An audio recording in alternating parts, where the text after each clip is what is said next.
Con la venia del señor presidente. Distinguidos miembros del Tribunal Examinador, estimados colegas y amigos aquí presentes, señoras y señores.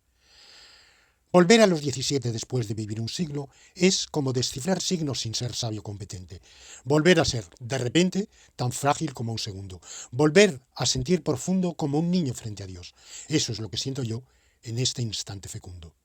Es un honor para mí resumir y defender mi tesis doctoral Idea Iuris Logica ante un tribunal tan preclaro y eminente, después de haber sido honrado durante años por la dirección de uno de los más insignes filósofos del derecho de nuestra patria. La tesis de mi tesis doctoral es esta. El derecho de las sociedades humanas es un caso particular de la normativa que necesita y de la cual se dota toda sociedad de animales provistos de capacidades cognitivas y de apetitos diversos y no siempre convergentes para convivir en pro de un fin compartido que es el bien común. Aunque el derecho positivo de tal o cual sociedad es fruto contingente de la historia y de las circunstancias, el derecho existe necesariamente mientras exista una sociedad de animales con características como las de los seres humanos, cada uno de los cuales tiene su propio entendimiento de las cosas y su propia voluntad. El derecho tiene una esencia, que es la de constituir una ordenación de la vida de los miembros de una sociedad, en tanto en cuanto afecte a la convivencia y con un propósito no contingente, inmutable, indeclinable, que es el bien común. Esa teleología consustancial al derecho determina que éste ha de ser racional, o sea, ha de poseer una estructura racional. No solo están trabadas por vínculos de inferibilidad racional las normas que abarca, sino que además tiene que haber una conexión inferencial entre las situaciones normativas y las situaciones fácticas, estribando justamente en eso el carácter práctico de la racionalidad jurídica. Tal exigencia de racionalidad es condición absolutamente necesaria para que se tenga derecho. Ahora bien, sin derecho, la sociedad se desintegra. Concrétase tal parámetro de racionalidad en tres cánones, que imperativamente han de reconocer los prácticos del derecho, así como los estudiosos o jurisconsultos. 1. La máxima de idealización u optimización hermenéutica, a saber, en la medida de lo posible, interpretar las normas vigentes de tal manera que resulten compatibles con el principio del bien común. 2. Aplicar al sistema de normas las reglas de inferencia y los axiomas de una lógica nomológica correcta, cuya corrección se ha comprobado por un método abductivo, pero siempre con la brújula orientada al servicio del bien común. 3. Aplicar asimismo al conjunto de situaciones normativas y fácticas ciertos parámetros inferenciales no deductivos, inducción y abducción, que la reflexión racional haya demostrado necesarios para la solidez y eficacia del sistema. Este tercer componente queda fuera del campo de la investigación sintetizada y expuesta en mi tesis doctoral. Consiste, pues, mi afirmación en que el derecho es esencial y necesariamente racional, con una racionalidad en parte deductiva, siendo uno de sus axiomas la obligación del bien común, que naturalmente se traduce en la preceptividad de que las normas se enderecen al bien común y no a otros fines cualesquiera. Ahondando en esa idea, mi tesis va un poco más lejos. Utilizando conceptos hegelianos, mi disertación establece una tríada. 1. El derecho en sí, pura esencia o naturaleza, o sea, mera virtualidad. 2. El derecho fuera de sí, exteriorizado, existente al materializarse en ordenamientos jurídicos concretos y, frecuentemente, en parte alienado o desnaturalizado. 3. El derecho en y para sí, el derecho existente en la realidad, pero reconciliado con su esencia, depurado de las escorias, de las adulteraciones que lo desnaturalizaban o corrompían. Este último es una meta asintótica, un ideal jurídico. El derecho en sí es evidentemente una mera hipótesis, una entidad que descubrimos por el análisis y por la reflexión. Nadie lo ha visto, nadie lo ha promulgado. El derecho fuera de sí es el que vemos y estudiamos en los plurales y dispersos ordenamientos jurídicos. No es uno, son muchos. Es el de Hammurabi, o el del Digesto, o el de las partidas, o el del Code Noir de Luis XIV, o el de la Constitución italiana de 1947. Por mucho que esos múltiples ordenamientos jurídicos sufran la lamentada desnaturalización o adulteración, por muchas que sean las normas en ellos contenidas que no sirvan al fin del bien común, esa desnaturalización jamás puede ser total, ni siquiera rebasar cierto umbral. allende el cual el resultado deja de ser objeto de racionalización, deja de ser susceptible de interpretación según el principio del bien común, para convertirse en una disparatada suma de prescripciones arbitrarias, incluso en el supuesto de que ese cúmulo respete ciertos parámetros formales o procedimentales, como el octuple canon de Longfuller. Un caso extremo de ordenamiento que degeneró hasta el punto de cesar de serlo fue el de la Alemania nacionalsocialista, a medida que se hizo más arbitrariamente autocrática, con tantas situaciones normativas imprevisibles, antojadizas, absurdas y deleterias, que ya nadie podía sistematizar esa aglomeración de prescripciones ni aun con la más caritativa exégesis. En tales casos el derecho, de puro degradarse, deja de existir, y las sociedades, al carecer de un derecho, se descomponen, caen en la anarquía.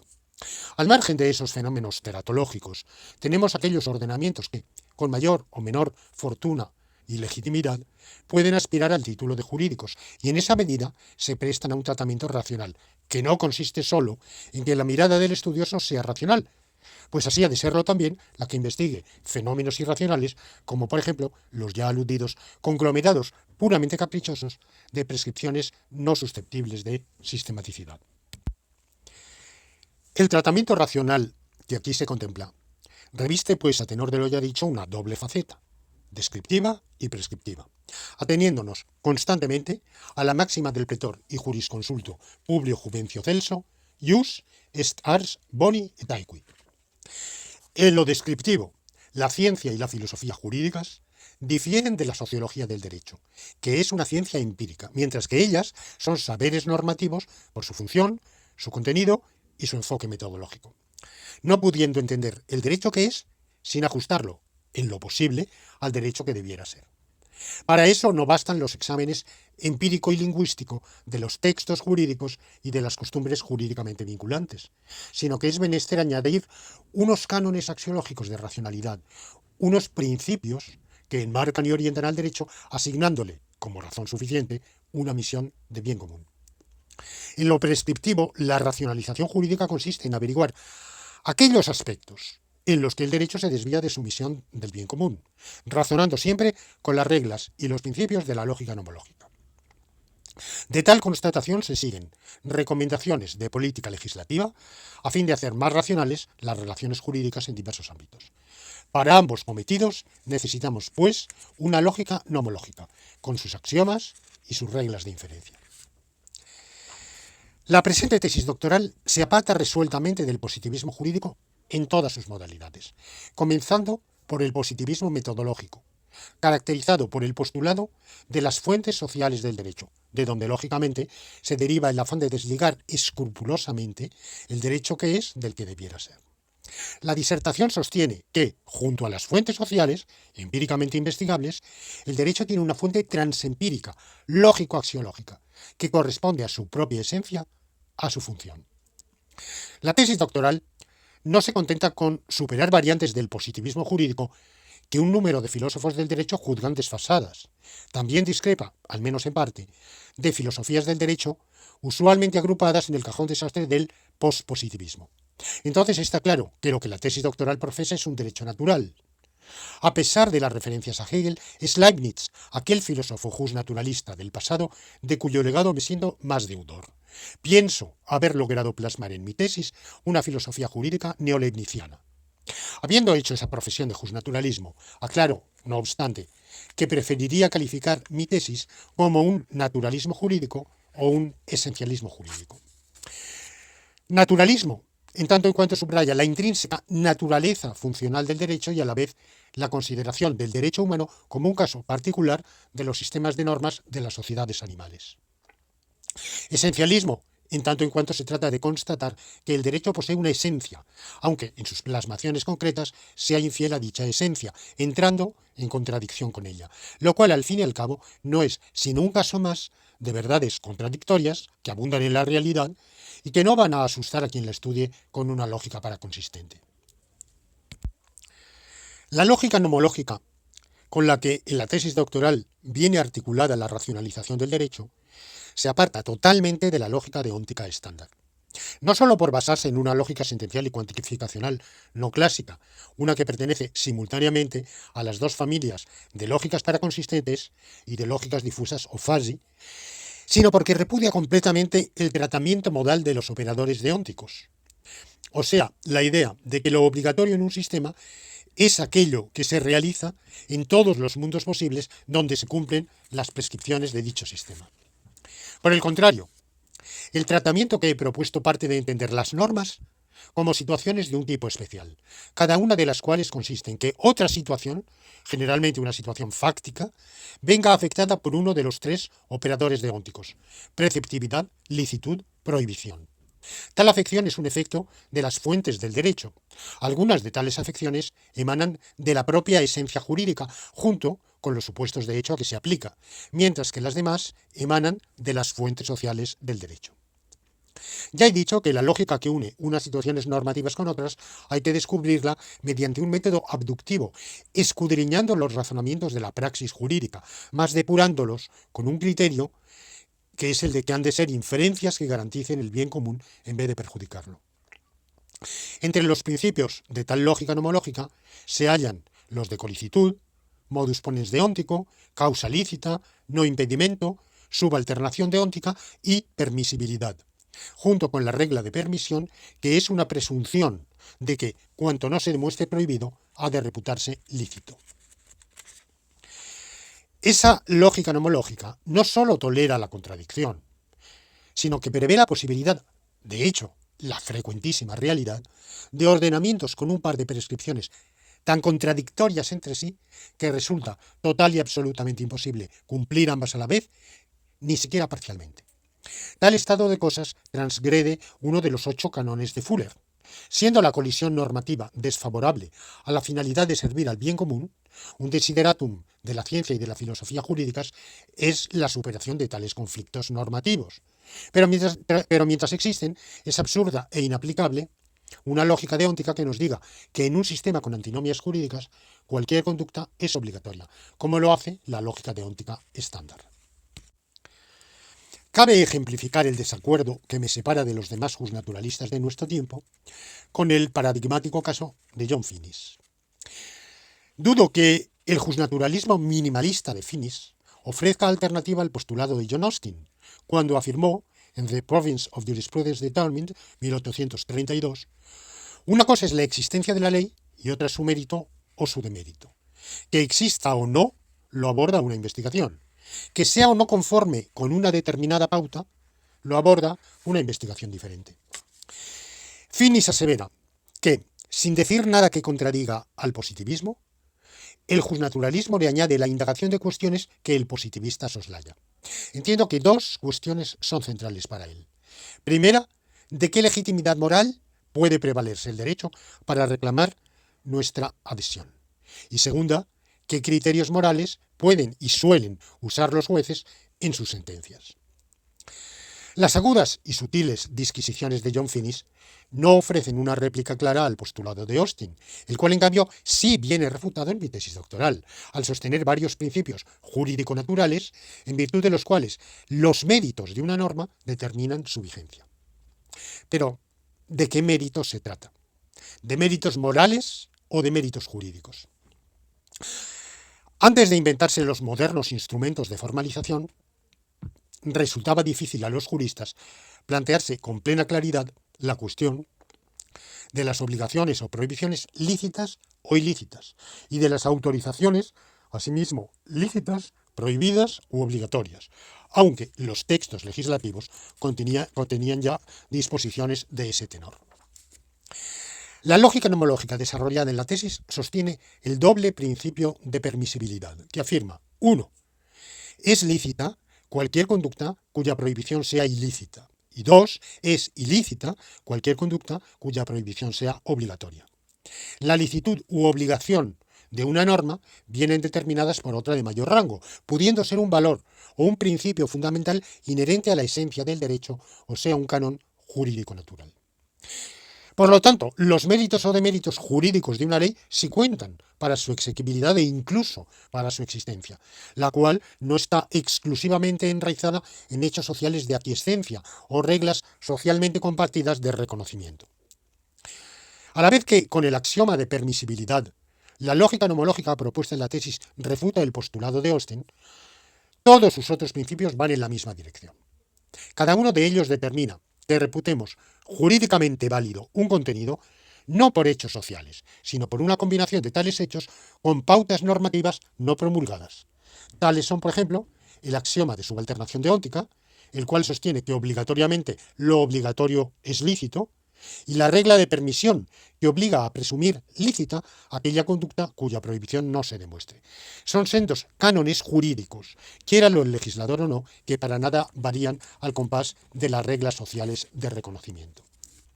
Por último, lo mismo pasa con el axioma de la obligatoriedad del bien común, incorporado, aunque carezca de promulgación, a cualquier sistema normativo por constituir su propia razón de ser. Su no preceptividad socavaría y arruinaría el sistema. La vigencia jurídica de ese axioma a menudo colisiona con preceptos desfavorables al bien común. Pero mi tesis no implica que las normas sin conflicto con el deber del bien común sean inválidas, aunque en ciertos casos sí sean inexequibles. No quedaría cabalmente caracterizado el perfil filosófico jurídico de esta tesis doctoral sin 6 precisiones. La primera es que la doctrina propuesta es un platonismo jurídico, similar al platonismo matemático. Se sustenta en los mismos esquemas argumentativos y en idénticos motivos. Egregios representantes del platonismo matemático son Frege, Nicolai Hartmann y Gödel, aunque, sorprendentemente quizá, también deberíamos englobar en ese elenco a Russell y Quine.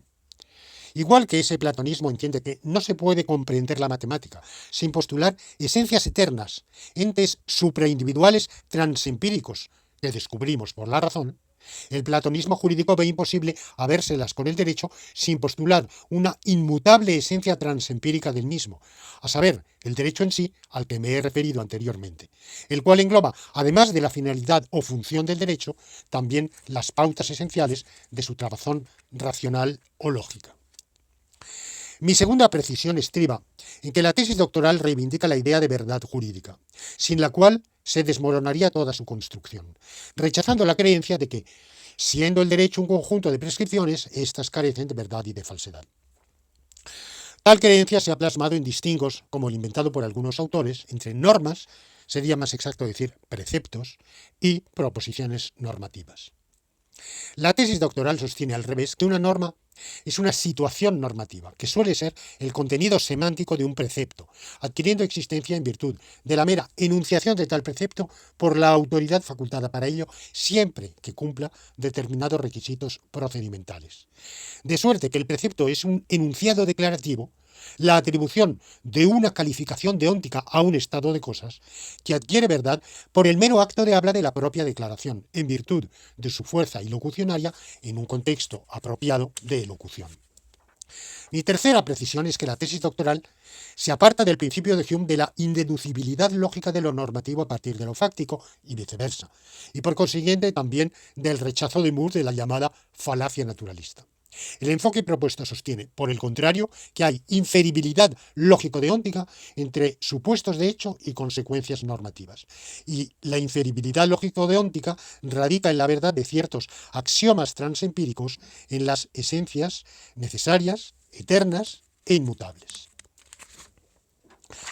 Mi cuarta precisión es que la comprensión del derecho articulada en la tesis doctoral se aleja de aquellas que quieren entender el derecho como un juego, o al menos como una actividad análoga al conjunto de las reglas de un juego.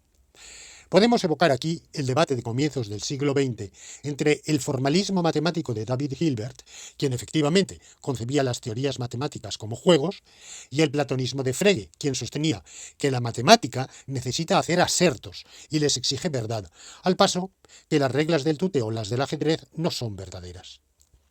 En lo atinente al mundo del derecho, este no puede ser un juego, porque no es optativo ni recreativo, sino necesario, aunque en sus plasmaciones concretas con una necesidad ex hipótesis condicionada por la existencia de sociedades de animales superiores. Mi quinta precisión es que mi naturalismo jurídico no funda el derecho en la moral. La esencia del derecho es el conjunto de los axiomas necesariamente verdaderos del bien común y de la trabazón racional, entre las normas y los hechos. Es un imperativo separado de la moral. Esta subjetiva tiende a 1. Centrarse en las intenciones, 2. Articularse con el criterio de la conciencia y 3. Proyectarse hacia fines de perfección personal. El derecho, siendo objetivo, no comparte ninguno de esos tres rasgos. 1. Solo considera las intenciones cuando se hayan violado las normas de comportamiento. E incluso entonces lo hace de manera enteramente diversa de la moral, como lo prueba la marginal relevancia jurídica del distingo entre dolo directo de primer y de segundo grado. 2. Nada más que a título de excepción puede otorgar un alcance jurídico a la íntima convicción. Y 3. Busca exclusivamente el bien común, no la perfección individual. Solo en esto último, mi propuesta se acerca más a Samuel Pufendorf que a su adversario Godofredo Leibniz. Por añadidura, los valores nomológicos y los axiomas de la racionalidad jurídica son mucho más fácilmente consensuables que las máximas de la moral.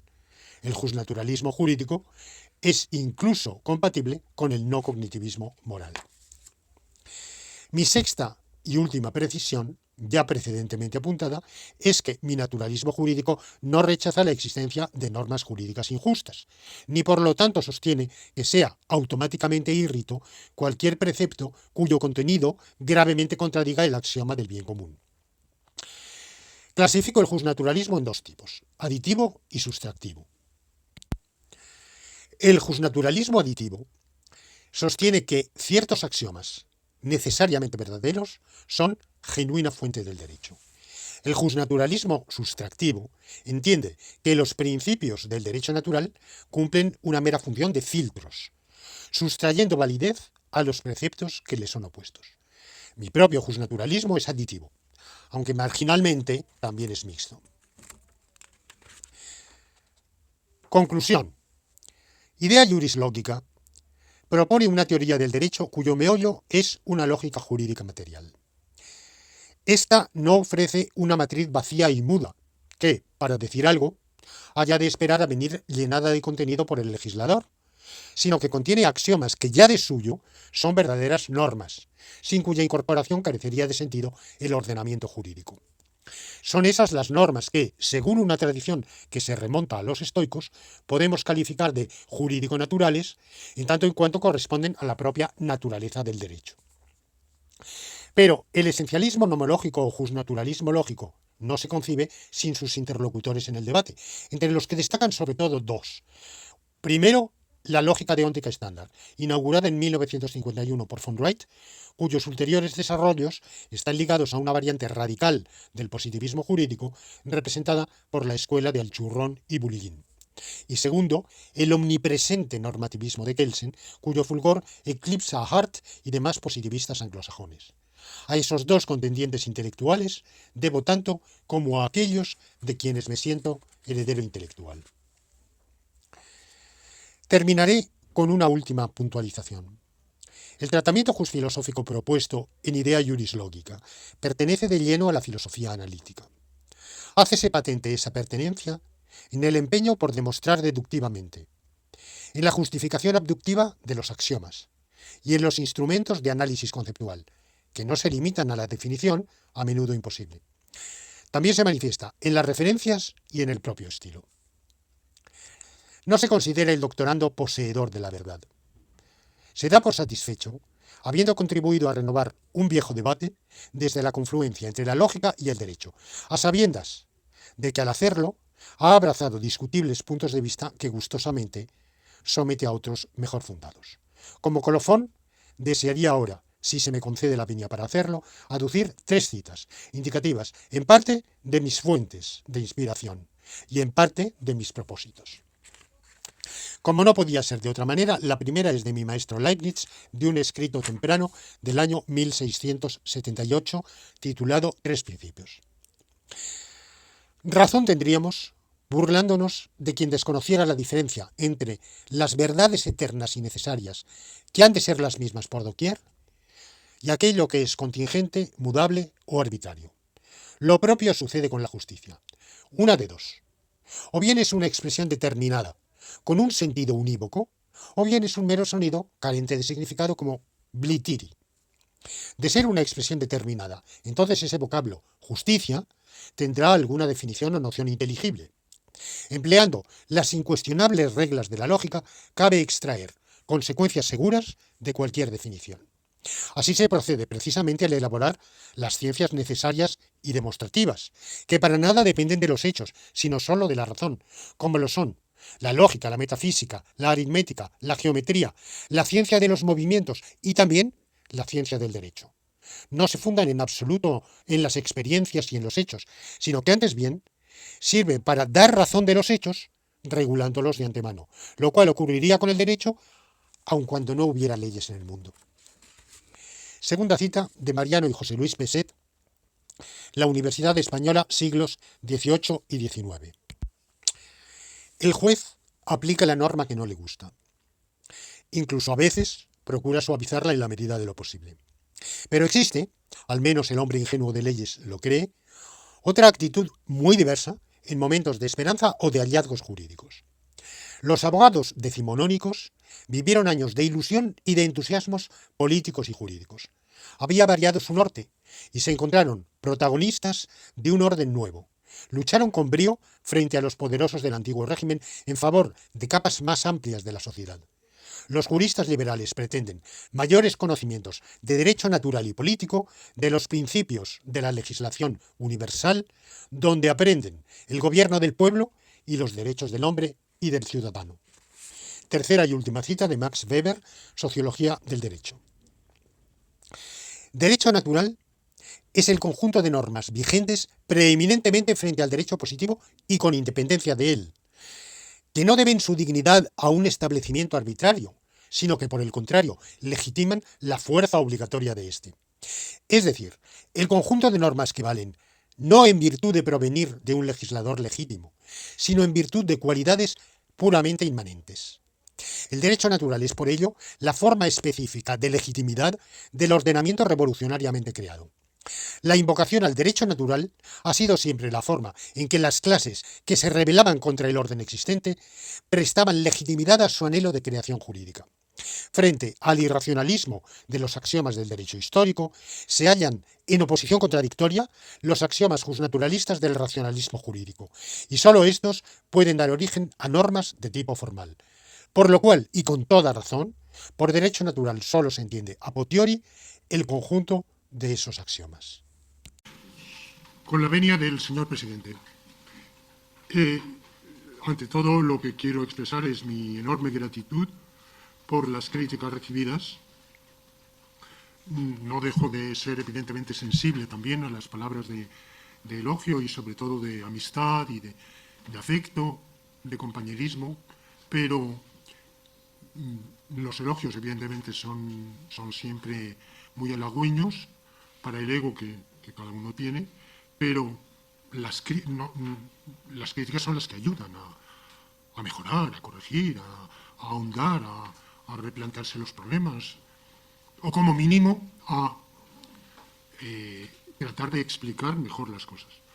Han sido críticas muy generosas, planteadas evidentemente desde los planteamientos filosófico-jurídicos de cada uno de los miembros del tribunal. Ha habido una serie de coincidencias y cada una de esas críticas es para mí tremendamente estimulante y positiva, ¿no? En el sentido de incentivarme a ir más lejos. Podríamos eternizarnos en tratar de ahondar en algunos de los problemas tremendamente densos que se han ido planteando aquí. Pero evidentemente en el escasísimo tiempo que con sobrada razón se me asigna, con sobrada razón porque nadie desearía que el acto se prolongase de manera desmesurada, podría decir, bueno, tratar de entresacar de todas las críticas algunos puntos comunes, ¿no? que son el trilema que me señalaba el profesor Ruiz Manero. O bien estamos ante algo obviamente falso o bien trivial, o bien, en definitiva, legitimador de lo que hay. Lo que hay, pues, él recuerda muy bien aquellos manuales, creo que ha aludido al de Castando Beñas, pero vamos, podría ser cualquier otro, ¿no? Que empieza diciendo que las normas en conflicto con el derecho natural son inválidas, pero luego, evidentemente, no hay absolutamente ninguna, ¿no? Y esto se relaciona también con lo que se me ha señalado por parte del profesor Laporta, de que debo una explicación del bien común. Y en general es algo que se ha manifestado comúnmente. Y también en discusiones sobre la tesis y sobre mis propuestas en otros foros ha aparecido muy a menudo este problema de que, bueno, yo hago axiomático el bien común, pero no queda aclarado cuál es el común. Bueno, yo diría, siguiendo a Rawls, o rules, como en realidad parece que hay que decir, él distingue, y es un distingo muy cuestionado, en fin, entre concepto y concepción. Alguien lo ha cuestionado, y además, si se tiene, para tener un concepto hay que tener una concepción. Bueno, podríamos decir unas notas mínimas y luego ya una concepción elaborada. Como filósofo del derecho y como lógico jurídico, creo que me excedería si elaborase una teoría sustantiva del bien común, que me parece que pertenece más bien al ámbito de la filosofía política. Hay unas notas del bien común obvias, que en alguno de mis trabajos lo he expuesto, en realidad lo expuse en un trabajo anterior que no está recogido en la tesis doctoral, porque la tesis doctoral solo abarca trabajos escritos y publicados durante el periodo de realización de la tesis, o sea, después de la obtención del DEA. Y dije, el bien común es evidentemente aquel bien, sea el que fuere, que es común, por tanto compartido, se tiene colectivamente, pero del cual se disfruta también distributivamente cada uno, con las limitaciones, las excepciones que sean razonables en aras de ese mismo bien común, o sea, con los sacrificios que existen. Bueno, esa es una nota mínima, es un concepto, creo, poco discutible, ¿no? Evidentemente sí es un concepto utilizado ampliamente en la tradición escolástica y particularmente en Tomás de Aquino, pero también es un concepto ampliamente presente, por supuesto, en la obra de Leibniz, desde su juventud hasta todos sus escritos, pero en la filosofía política moderna es un concepto clave en Michael Sandel, por ejemplo, de Common Good.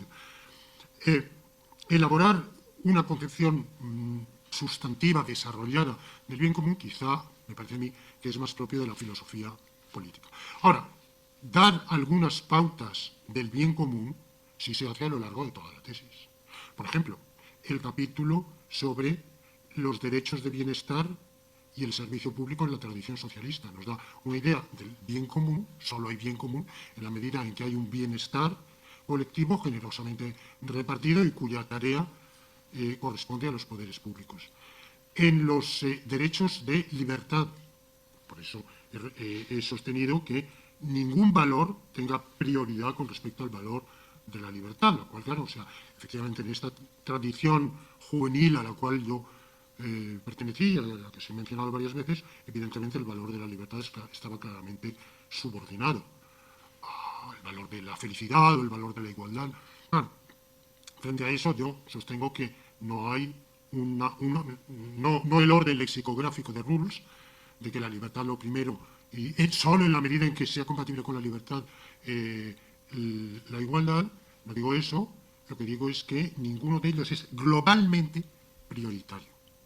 Globalmente, en casos concretos, sí, o sea, porque se ha dicho, bueno, pero en casos concretos hay que restringir, por supuesto, claro que sí. Pero de manera general, el valor de la libertad no está supeditado, no está por detrás de otros valores.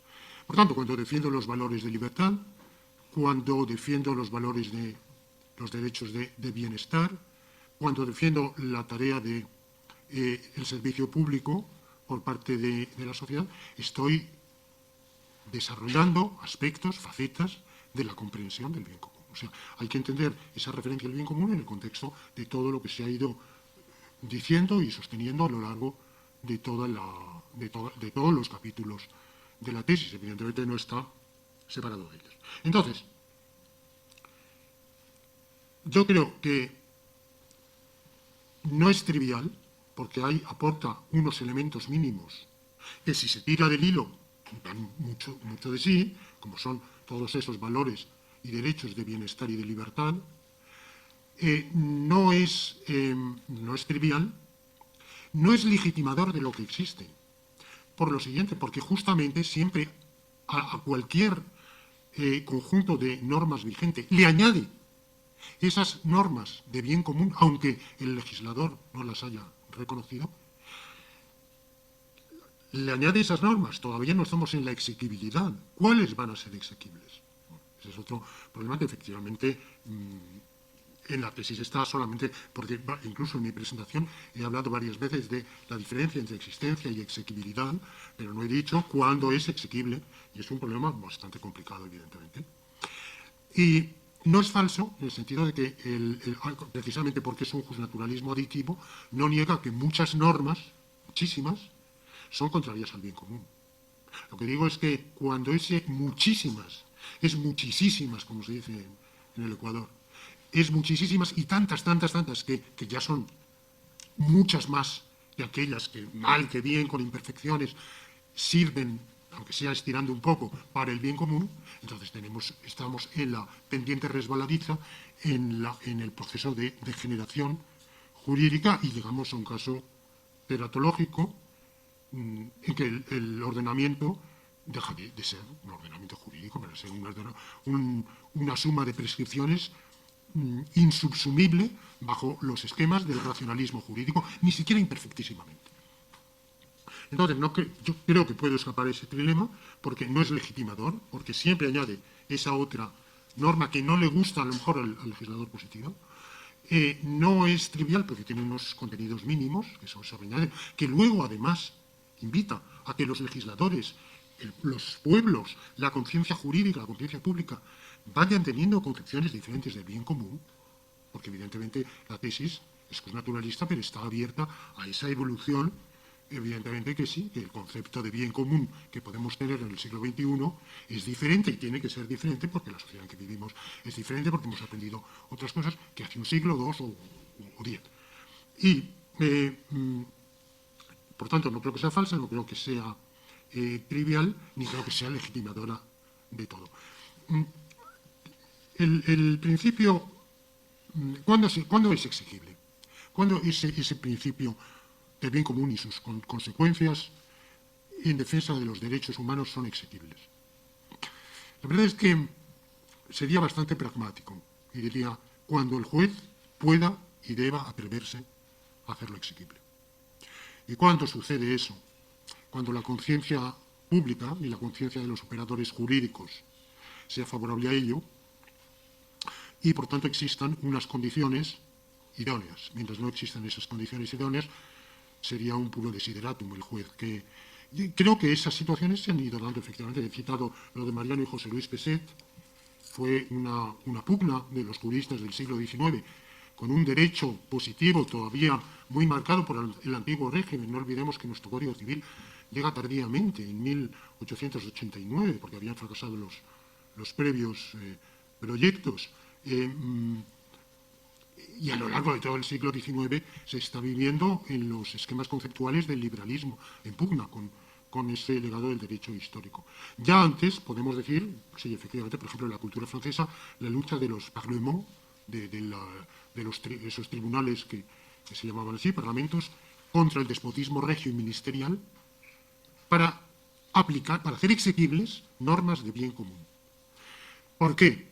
Porque en el siglo XVIII, y no mucho menos en el XVII y poco en el XVI, bueno, porque la conciencia pública y la conciencia jurídica lo hacía posible. El antojo de un juez, el profesor García Amado, no nos serviría de nada.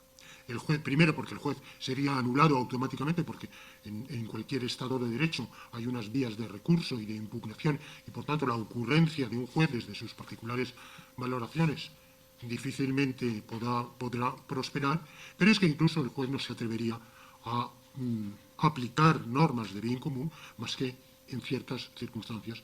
Y digamos en esto, adoptando un punto de vista muy cercano al tipo de realismo jurídico que entre nosotros ha defendido, por ejemplo, Jordi Ferrer, diría, es dice, el sentido de la norma lo determina no un juez particular, sino el consenso de los operadores jurídicos. Bueno, yo diría la exequibilidad de normas de bien común la determina ese consenso que se va logrando, que no es unanimidad, la conciencia pública y la conciencia y la conciencia jurídica. Y como no puedo ni debo extenderme, diré sobre el principio de no impedimento, que ha salido mucho. Efectivamente, profesor Laporta, impedimento lo he tratado de definir en algunos casos, pero en otros me parecía obvio, aunque las aclaraciones siempre tratan, es impedimento empleando procedimientos coercitivos. Impedimento por la fuerza, no forzosamente por la violencia, puede ser por la violencia en las personas o por fuerza en las cosas. En alguno de mis artículos pongo el ejemplo de que si el vecino me pone una barra en la puerta que no me deja abrir y salir y ejercer mi derecho ambulatorio, no ha ejercido violencia en las personas contra mí, pero sí fuerza en las cosas. Cuando decimos que tenemos derecho a algo, no basta con que las leyes no nos lo prohíban. Tiene que ser compatible con la situación jurídica. Por ejemplo, no es verdad que yo tenga derecho a sentarme en tal asiento, solo porque la ley no me lo prohíbe. No. La situación jurídica concreta, si el asiento está vacío, un banco en un jardín público, si el asiento está vacío, tengo derecho a sentarme. Si el asiento está ocupado, no tengo derecho. No lo dice, no dice el ordenamiento jurídico, Lorenzo Peña no tiene derecho a sentarse en el banco. Lo que dice es que, bueno, en fin, habría que ver cómo se demuestra que cuando un asiento está ya ocupado, otro que desea ocuparlo no tiene derecho a ocuparlo. Y esa situación jurídica concreta. Esto aparece muy a menudo porque se dice, yo tengo derecho a ser catedrático de la Universidad de Alcalá. Se dice muchas veces. Bueno, evidentemente que las leyes no me... Bueno, a mí sí me lo prohíben, pero vamos, en general no prohíben ser catedrático de la Universidad de Alcalá. Pero en la situación jurídica concreta, usted no tiene tal derecho. Todo lo demás tendrá el derecho, así se convoca un concurso para esa cátedra, presentar, firmar el concurso, ¿no? Pero eso no quiere decir que se tenga. Ahora, una vez que en la situación jurídica concreta, no únicamente en la ley escrita, sino esa ley escrita aplicada a la situación jurídica concreta, algo es lícito, por supuesto a los demás les está prohibido impedirlo por cualquier medio que implique fuerza, coerción.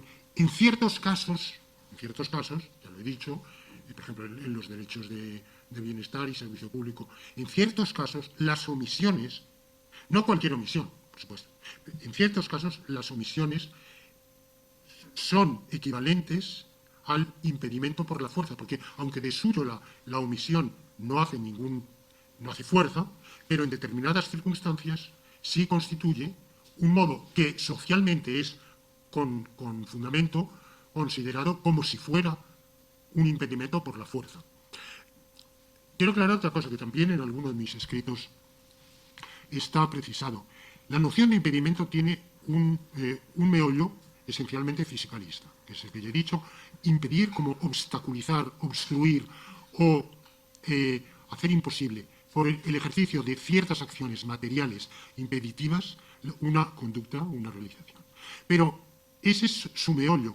Luego acaba de perfilarse con notas normativas. Como tantos conceptos jurídicos, no puede ser exclusivamente fisicalista. Igual que pasa con el propio concepto de la causa lícita, otro principio que aquí no se ha discutido, pero la causa, evidentemente, tiene un meollo fisicalista, pero en su impacto jurídico tiene una configuración, unas notas normativas que le añade el derecho. En general, casi todas las nociones que el derecho toma de la vida natural conserva ese meollo, pero al mismo tiempo lo moldea, lo modifica, lo matiza con unas precisiones, unas notas específicamente normativas. Se ha hablado mucho del derecho a la sociedad conyugal, parece que este ensayo ha provocado bastante polémica. Es uno de los 9 capítulos. O sea, yo no le doy entonces, parece que es una ocurrencia mía eso de poner el derecho a la vida conyugal como se me ha ocurrido a mí. Está en todas las declaraciones de derechos humanos, empezando por la Declaración Universal de los Derechos del Hombre, con una formulación lamentable: los hombres y las mujeres tienen derecho a contraer matrimonio, pero no se sabe bien qué quiere decir, porque como se quería preservar la poligamia. Yo no, en ese artículo y en los otros, en ningún modo cuestiono, creo que eso ha quedado claro, el derecho a vivir fuera de la sociedad conyugal y el derecho a vivir en tríos, cuartetos, quintetos, de sexo masculino, femenino, neutro o ambigénero. Es un derecho de libertad absolutamente respetable, y por supuesto que les mariages à trois, o le ménage à trois, como se dice en francés, pues es una opción absolutamente lícita, ¿no? ¿Merece el tipo de protección que el matrimonio? Bueno, pues históricamente no. Las sociedades humanas que yo conozco, no. Las declaraciones que yo conozco, no. Es decir, que en el futuro podría ser, bueno, eso está por ver. De momento, pues son opciones absolutamente marginales. Los derechos por ser una opción superminoritaria, ¿ha de carecer de protección? Vamos a ver. No, se me ha objetado en este sentido, por ejemplo. Son pocos los que necesitan diálisis. Vamos a suponer que son menos de 1%. Entonces, por ser menos de 1%, no necesitan diálisis, no tienen derecho a la diálisis. Claro, el lisiado renal, como nuestro difunto y dorado Manuel Sacristán, que tenía necesidad de diálisis, tiene una necesidad vital de la diálisis. Mientras que esa ínfima minoría que opta por vivir durante un tiempo de su vida, que eso tampoco compromete para nada al resto de la vida, en parejas del mismo sexo, no tiene una necesidad comparable de que esa pareja tenga reconocido el nombre de matrimonio. De hecho, es curioso, es algo que hace 10 años ni se había planteado. Ha surgido de pronto de la nada y ha adquirido, cuando se estaba discutiendo lo de las parejas de hecho, regular las parejas de hecho, una oposición tan brutal a eso, bueno, y de pronto eso ha surgido. Bueno, lo que yo digo es que no merecía ese problema el protagonismo, que yo no me mojo, en ese artículo no me mojo ni a favor ni en contra, pero justamente porque me parece bastante. Alguien puede decir, no te mojas, pero bueno, está claro que tú claramente privilegias las parejas heterosexuales y que eso lo consideras, pero bueno, es una particularidad de algunos. He visto, por ejemplo, el caso incluso de Australia, ¿no? Donde un país que he vivido extremadamente liberal y donde la vida privada está respetadísima, pero pasa lo mismo, ¿no? O sea, resulta que esas parejas del mismo sexo estables son ínfima minoría. Y, bueno, el derecho a la vida conyugal creo que es una faceta de la vida humana que nos viene dada por la naturaleza, por la dualidad de sexos, por una conveniencia, y he dicho, imaginariamente habría otros modos. Lo que se llama el matrimonio poligámico no es matrimonio poligámico.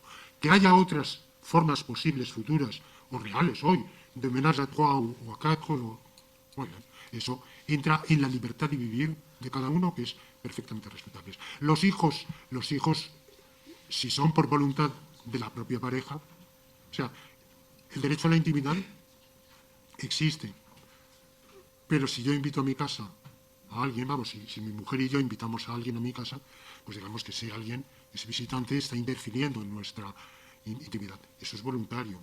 De la relación paterno-filial, el derecho a la filiación sí he escrito algo, lo que pasa es que no está en la tesis doctoral ni está publicado, pero sí públicamente difundido. La filiación, hecho o derecho. Y donde sostengo el derecho de todos los niños a tener padres, a tener un hogar en el cual vivan. No implica lo inverso. En fin, creo que todas estas referencias a la sociedad conyugal son tremendamente interesantes. Veo que eso ha provocado un particular interés o inquietud. Quizá también porque parece que en ese aspecto, digamos que mis posiciones se acercan más a lo que podríamos calificar como la posición conservadora, en cierto modo, con respecto a cosa que no se condice, en cambio, con las otras cosas, ¿no? Sí. mi asunción de ese punto de vista conservador está matizadísima, si se lee bien el artículo, no creo que haga muy feliz a un defensor del matrimonio, desde luego indisoluble no, pero en general del matrimonio condicional. La pluralidad de contratos de convivencia que yo propongo al final del artículo, pues creo que eso dice todo lo contrario, ¿no? Yo propongo que exista una pluralidad, que el ordenamiento jurídico ofrezca una pluralidad de tipos de contrato, un matrimonial, con intensidad diferente de derechos y deberes recíprocos y de duración limitada. Esto que se ha querido hacer en el Distrito Federal de México, no sé si finalmente ha prosperado, de matrimonio a plazo, ¿no? O sea, quiero decir que incluso en ese aspecto mi coincidencia con los puntos de vista tradicionalistas o conservadores es muy limitada, muy limitada. Desde luego yo creo que les produciría bastante escozor el artículo a medida que avancen en él. Y al mismo tiempo pues hay que contrastarlo con tantos otros, ¿no? No creo que ese punto de vista conservador esté para nada de acuerdo en los derechos animales que se defienden en todos los artículos, en el derecho de libre migración y radicación y naturalización que defiendo en uno de los capítulos de la tesis doctoral. Es decir que, evidentemente, pues bueno, aquello en lo que se coincide, pues se coincide, pero está todo lo demás en lo cual no se coincide. Y solo voy a terminar ya con la referencia al nazismo. Bueno, hay muchísimas cosas muy interesantes, el problema mal formulado, bueno, sí, en fin, me gustaría hablar de el problema mal formulado del profesor Luis Miguel. Es un asunto un poquillo técnico. No sé, quizá la solución que doy a ese problema no es del todo satisfactoria en ese artículo. En realidad, repensándolo, yo creo que una de las que descarto es la más adecuada, pero bueno, no, es un problema técnico, de formulación técnica, un poco complicado. Como se me ha dicho desde varios puntos de vista, el problema de que un ordenamiento puede ser racional y al mismo tiempo terriblemente inicuo, y se han dado los ejemplos del nazismo y del apartheid. Claro, vamos a ver. El problema con el derecho inicuo es que introduce una arbitrariedad. Entonces yo puedo decir, bueno, derecho para los blancos. Y parece claro, o sea, ¿no? Decir, bueno, soy perfectamente racional y establezco el bien común de los blancos. Y a los demás que los parta un rayo, en fin, no. Bien, ¿quiénes son blancos? O sea, es decir, eso, el problema con primero porque los blancos, o sea, ¿por qué no todos los habitantes del territorio surafricano? ¿Por qué aquellos que son de raza blanca? Pero es que, claro, automáticamente surgen las cuestiones. ¿Quiénes son de raza blanca? O sea, ¿qué grado de sangre mestiza, negra, india u otra puede...? Y se introducen, y es el mismo problema de los nazis. Para los arios, y se excluye arbitrariamente a una serie de ciudadanos alemanes de generaciones por ser no arios. ¿Y quién es no ario? O sea que, pues, entonces hay un criterio claro, por decir, bueno, pues sí, el criterio fue claro, pero no, absolutamente ninguno. Entra la total arbitrariedad, porque se puede decir, bueno, pues se pone, el que tenga 3 abuelos, ¿y por qué 3 y no 4? ¿O por qué no hay que contar los bisabuelos o los tatarabuelos? Bueno, y es por cuestiones puramente raciales, porque claro, eso no es un antisemitismo religioso. Ah, no, pero es que para determinar si lo son o no lo son, sí se va a contar de todos modos la conversión. Y se introduce una casuística, como fuera del derecho nazi, cada vez más rocambolesca. Segundo, vamos a ver, los arios, ¿por qué? Porque son raza superior. Ah, amigo, pero ¿qué pasa con los débiles? Porque son la raza fuerte en la ideología nazi. Ah, pero ¿qué pasa con los fuertes y con los débiles? ¿Y quiénes son los débiles? Entonces empiezan las nuevas leyes contra la llamada eutanasia forzosa, con un catálogo puramente caprichoso, que por el antojo particular del autócrata, que va poniendo o quitando a unos u otros.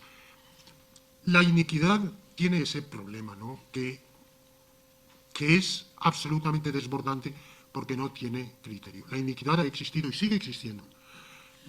La racionalización exige siempre un porqué, el principio de razón suficiente, exige un porqué, y por lo tanto, a cada uno de esos actos inicuos y arbitrarios de exclusión de derechos o de opresión, le exige una justificación.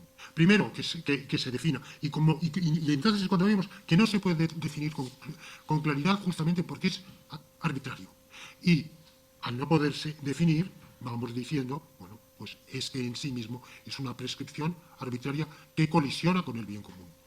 Y vamos a poder ganar la batalla de hacer exequible el bien común frente a esas prescripciones arbitrarias e inicuas cuando la conciencia pública y la conciencia jurídica hayan asimilado ese principio. Yo espero que la tesis doctoral contribuya mucho a que la conciencia pública y la conciencia jurídica asimilen ese principio del bien común y que eso nos ayude a superar iniquidades que tenemos hoy, que no son tan visibles como la esclavitud, que no son tan visibles como la discriminación racial, pero que no por ello dejan de existir, como la discriminación absoluta entre quienes han nacido aquí y quienes han nacido 1 metro más allá de la frontera. Una discriminación absoluta que en uno de los capítulos de la tesis doctoral se trata de suavizar y aún así, pragmáticamente, se hace una propuesta, pero esa propuesta al mismo tiempo es en cierto modo maximalista en sus objetivos, pero pragmática y prudente en sus modos de implementación para hacer que el ideal jurídico sea un ideal que impregne la conciencia pública, la conciencia jurídica, la acción del legislador y la del juez, pero teniendo en cuenta también las posibilidades de ir dando pasos en esa dirección.